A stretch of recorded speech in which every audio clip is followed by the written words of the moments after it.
Hello everyone, welcome back. Today I am making some jollof rice. If you are Ghanaian, I'm sure you are familiar with this recipe, and if you're not, it's just rice cooked in tomato sauce. It's one of the most popular dishes in West Africa. Africa to be general, but very common in West Africa. Let's get right into it. In my last video, I prepped some protein, and so we're going to be using one of those, goat meat. We're going to start by prepping our onions. I just cut into a bad onion, but I'm going to fix the situation. I am then going to cut my onions into really fine, thin pieces. Whatever size you want works for you. Again, cooking is an art, and it's exactly what you want it to be. I'm also going to cut up some ginger. I'm going to blend this up with my tomatoes. Chop it up finely and add it to the tomato sauce.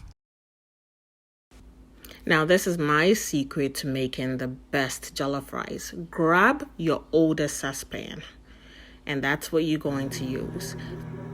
To my saucepan, I added some oil, and I'm going to brown my goat meat. I try not to make it too brown because then it gets hard and I can barely chew it. I have braces on and I want to enjoy my food. In that same oil, throw in your chopped onions.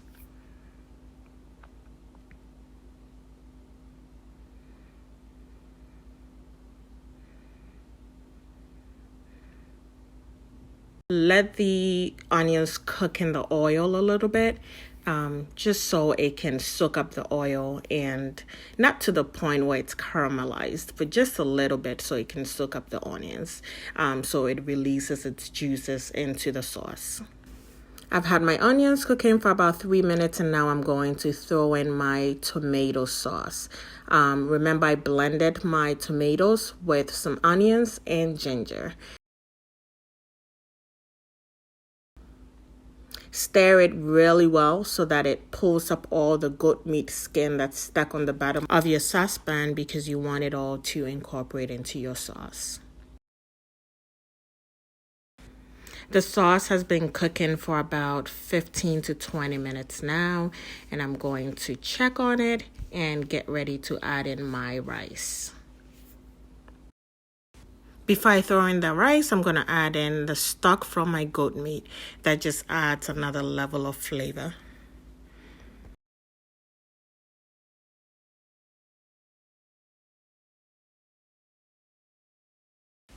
Additionally, I'm going to add my seasoning. So I'm going to throw in some seasoned salt.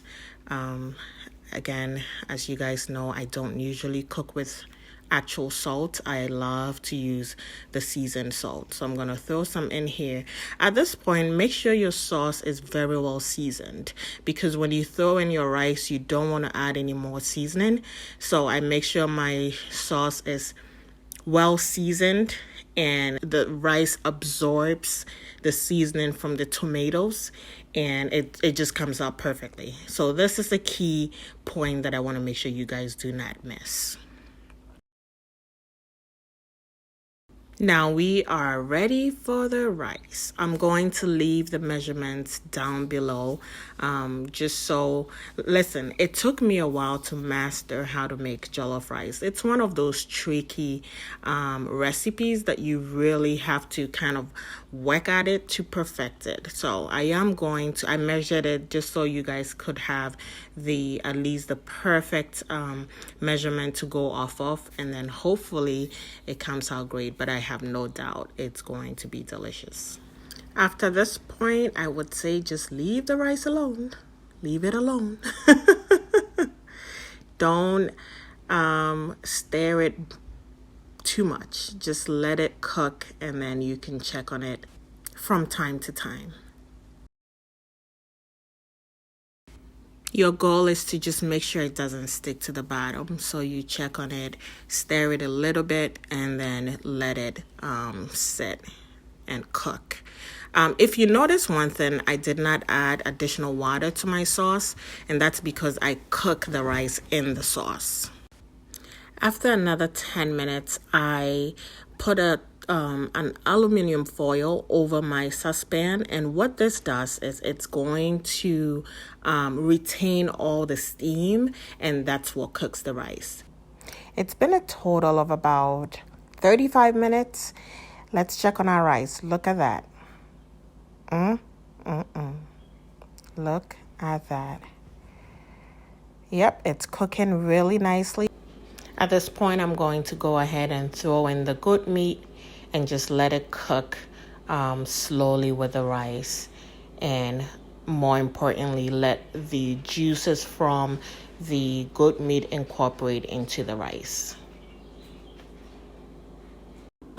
Just to let you know, you can use any kind of meat for your jollof rice. You can use corned beef, you can use goat meat, smoked turkey, whatever you prefer, do that. If you want it plain, just with some vegetables, at this point, throw in your vegetables and you're good to go.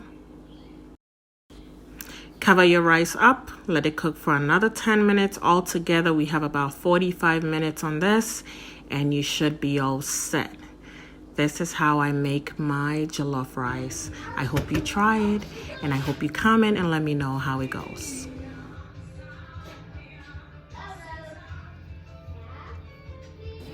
I hope you enjoyed this video. Be sure to subscribe, like, and share, and more importantly, look forward to my next video.